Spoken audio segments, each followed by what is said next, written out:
Dunia kesehatan internasional kembali digemparkan dengan munculnya laporan kasus wabah hantavirus yang sempat memicu kehebohan besar di sepanjang awal tahun 2026.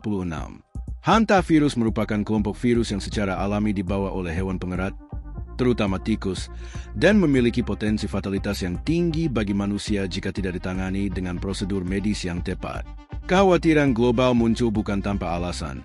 Virus ini dikenal sebagai penyebab dua kondisi kesehatan yang mengancam nyawa, yaitu Hantavirus Pulmonary Syndrome (HPS) yang menyerang sistem pernapasan dan Hemorrhagic Fever Renal Syndrome (HFRS) yang menyerang fungsi ginjal.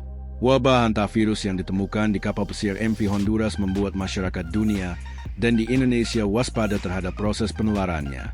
Di tengah kewaspadaan masyarakat yang kian meningkat, pemahaman mendalam mengenai karakteristik hantavirus ini menjadi benteng pertahanan utama agar kita tidak terjebak dalam kepanikan massal yang tidak berdasar.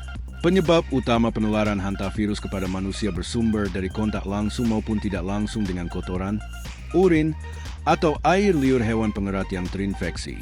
Berbeda dengan virus yang menular antar manusia, hantavirus umumnya berpindah melalui proses aerosol, di mana partikel virus yang mengering dari limbah tikus terbang ke udara dan terhirup oleh manusia saat membersihkan area yang kotor atau berventilasi buruk.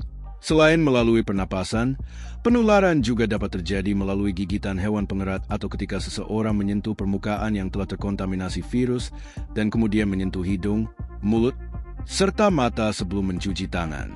Fakta virus ini mampu bertahan di lingkungan tertentu menjadikan area seperti gudang, loteng, atau wilayah pedesaan dengan populasi pengerat tinggi sebagai zona risiko yang memerlukan perhatian khusus.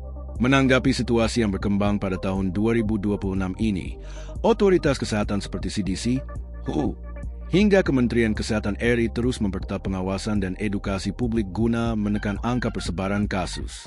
Penting bagi setiap individu untuk menyadari pencegahan dimulai dari lingkungan terkecil, yaitu rumah dan tempat kerja, dengan cara menutup akses masuk bagi tikus serta menjaga kebersihan sanitasi secara menyeluruh.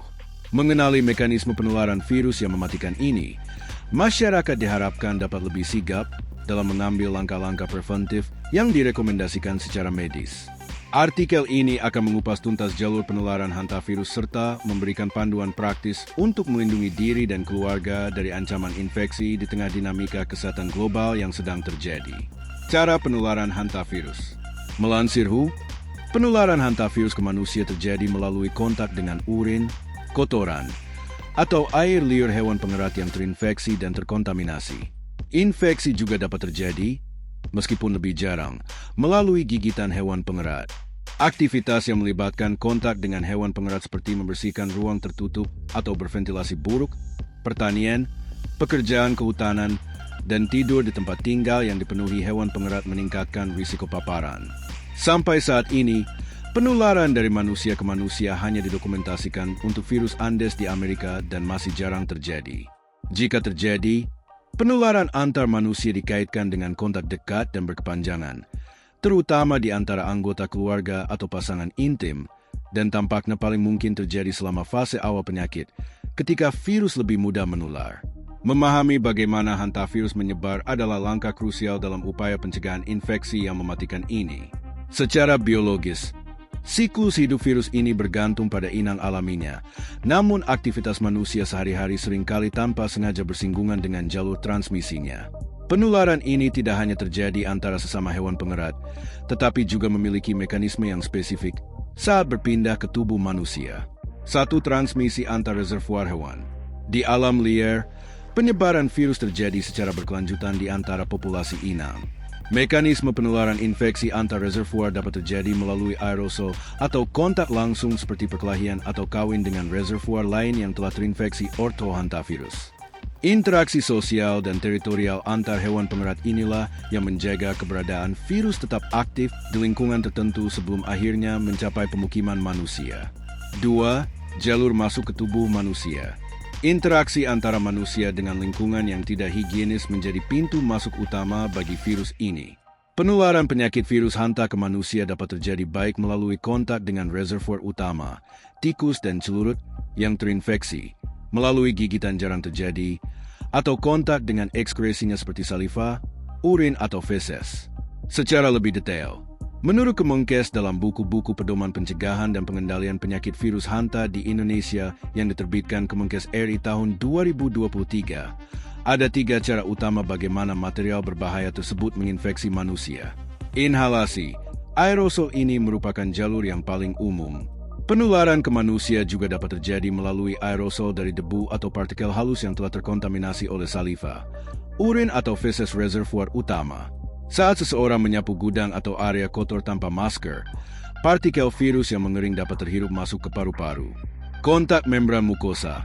Penularan dapat terjadi ketika saliva, urin, feses atau material terkontaminasi langsung mengenai kulit yang luka atau membran mukosa pada mata, mulut, dan hidung. Gigitan.